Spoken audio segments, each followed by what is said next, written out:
So we've talked about anchor text and experiences. We've talked about the intentional message. And now we're going to move on to another very fun and impactful instructional support, the use of songs and chants.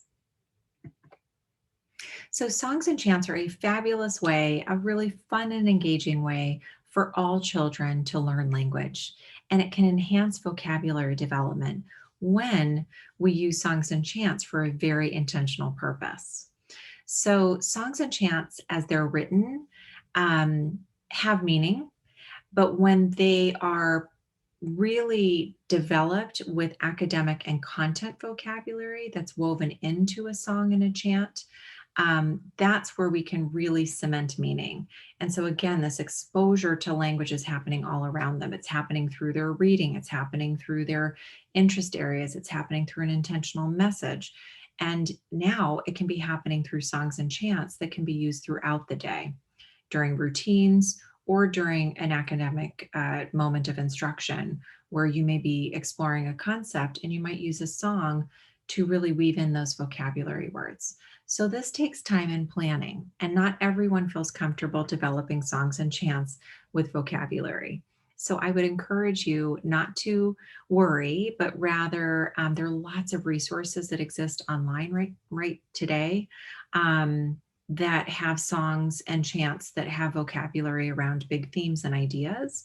And also, you may have colleagues who have more comfort in doing this, and they can be a source of information. You can share, you can develop things together. So, I want to share what we're talking about when we say weaving academic and content vocabulary into familiar songs.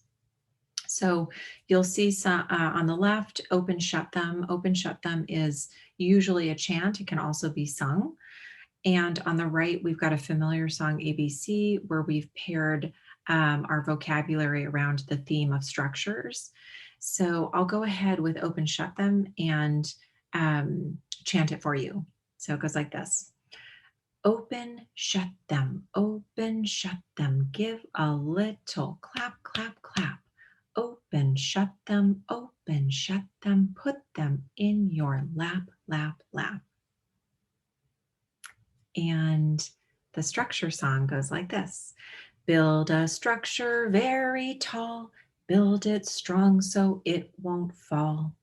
Build it strong right at its base. Add more blocks, it needs more space. Build a structure very tall, build it strong so it won't fall.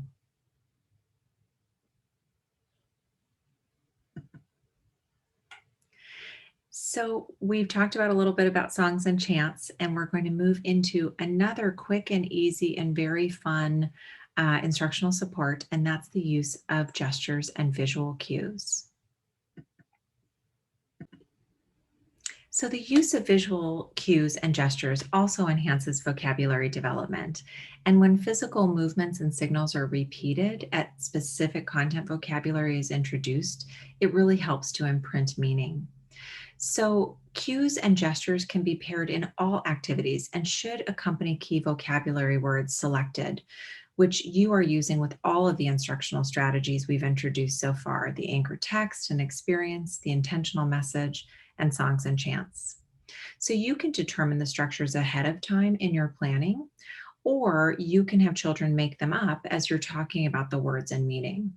Once the gestures have been selected, use them throughout the day in all your strategy work.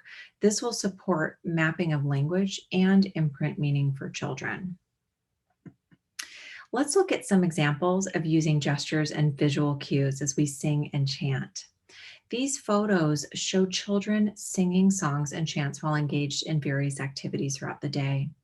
In the first photo on the left, children begin singing their five senses song during independent exploration in response to visual cues they see posted in the learning environment.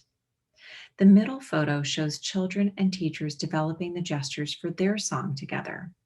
The teachers arranged the pre-selected vocabulary words into a song with a familiar tune and asked the children to help them come up with gestures that correspond to each vocabulary word.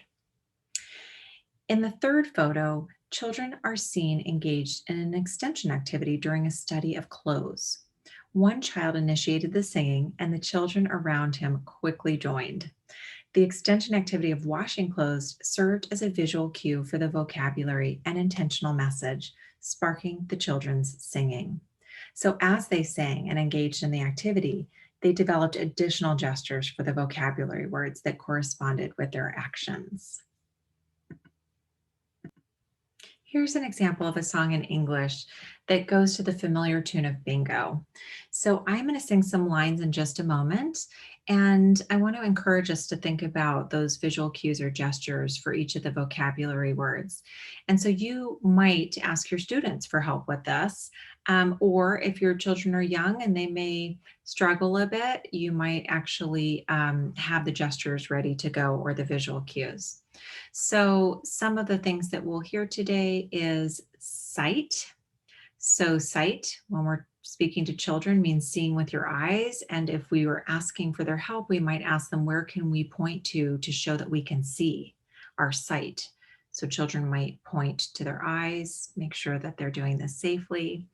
And so, every time we heard the word sight, we're going to point to our eyes.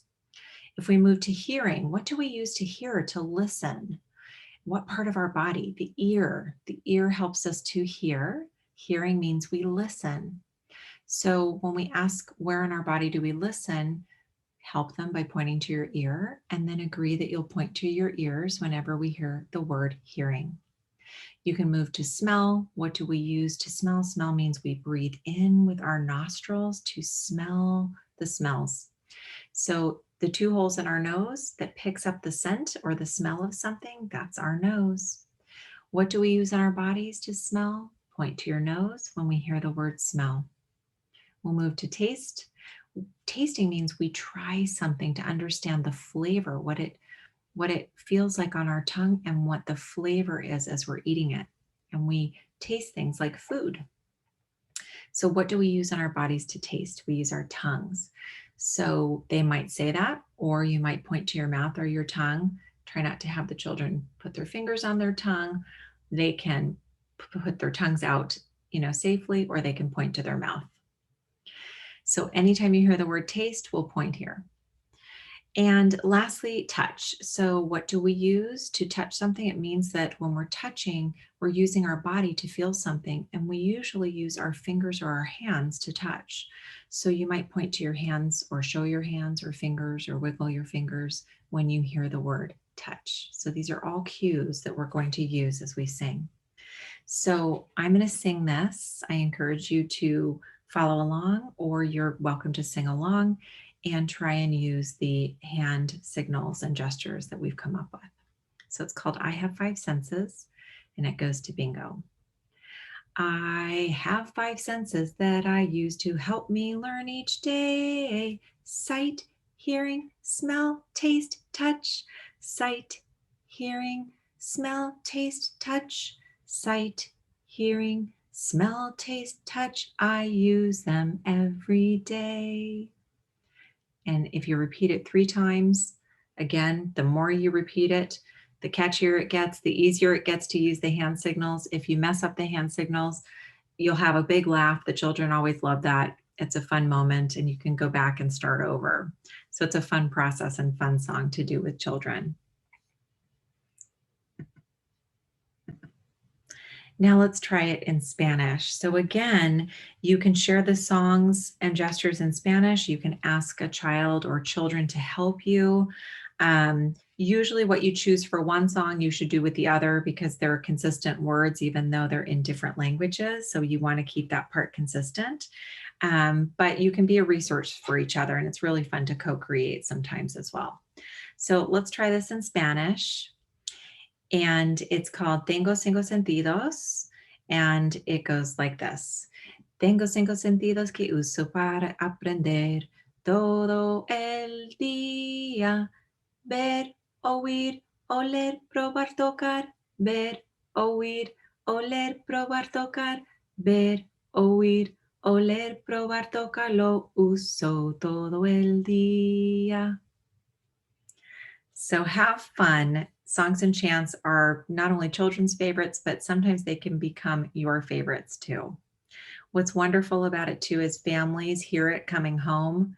They wonder how these children are making up these fun songs and they get engaged as well. So it's a wonderful connection with families too. Here's an example of a song, again, around the theme of using your senses in an infant toddler learning setting. So it goes like this. It's to the tune, If You're Happy and You Know It. So when you eat and when you taste, use your tongue. When you eat and when you taste, use your tongue. When you eat and when you taste, all the things there are to taste. When you eat and when you taste, use your tongue. So if we have done some gestures, we might do eat, taste, and tongue. And I think it's an okay time for children to stick out their tongues. They may think this is silly and fun, and that's the point. It is silly and it is fun. And at the same time, they're exposed to these wonderful words and they'll begin using them over and over again. So let's try it with the gestures. When you eat and when you taste, use your tongue. When you eat and when you taste, use your tongue. When you eat and when you taste, all the things there are to taste. When you eat and when you taste, use your tongue. Thanks for singing along with me. I hope you actually did. It's a fun one. There are many moments throughout the day where intentional messages, songs, chants, and gestures can be repeated. Here are some ways and times of day that you can do that. In circle time, it's a wonderful time for the whole group to get together, maybe during opening or during a time when you want to reconvene children who are busy and have been actively in the classroom or indoor, outdoor, having kind of that settling moment. It brings children together for a very fun and kind of cohesive activity. During mealtime, this could be a time where you're either lining up to go to mealtime, or maybe during mealtime, you may have a familiar song or a chant that you'd like to say together. Transitions is a wonderful use of songs and chants. It's a time when you may, again, be in routines around moving from one activity to another, welcoming children in for the morning, maybe saying goodbye at drop off or pickup time. It could be when you've transitioned from indoor to outdoor, when you've transitioned to or from mealtime or centers. So there's so many transitions that happen. Having songs that you're using over and over just again really reinforces that language for children. During small groups, it's a wonderful way to use during small groups if you're using props or in interest areas, or you have a moment of instruction with a small group. Bringing a song and a chant in to really anchor them, again, helps reinforce language. During diapering routines, wonderful way. You have a captive audience as you're changing a diaper. So making the most of using language at that time, whether it's using an intentional message or a song and chant, you have that time really to do that during that routine. Outdoor experience. So always fun ways to engage children outdoors, and using songs and chants at that time is a great way to engage them. During nap time or quiet time. So if children are settling in and needing some quiet time, having a soft song is a wonderful way to kind of bring a calming element into the environment. And certainly homeschool activities. So again, families love hearing songs and chants. And I have, from my own experience, had many families come to me saying, they keep singing these songs and I just love them. And I don't know, I mean, how are they learning them so quickly? And it's because they're catchy and they're fun. And the children remember them. And so it's a wonderful way for them to teach their families at home the songs, and for families to share some songs back with the provider and with the child, sending them back to school with some fun ways. Some familiar songs and chants are a nice way to co-create together. So in just a moment, we're going to see this in action and watch some demonstrations of songs and chants with gestures and visual cues. We'll see one with infants and one with preschoolers.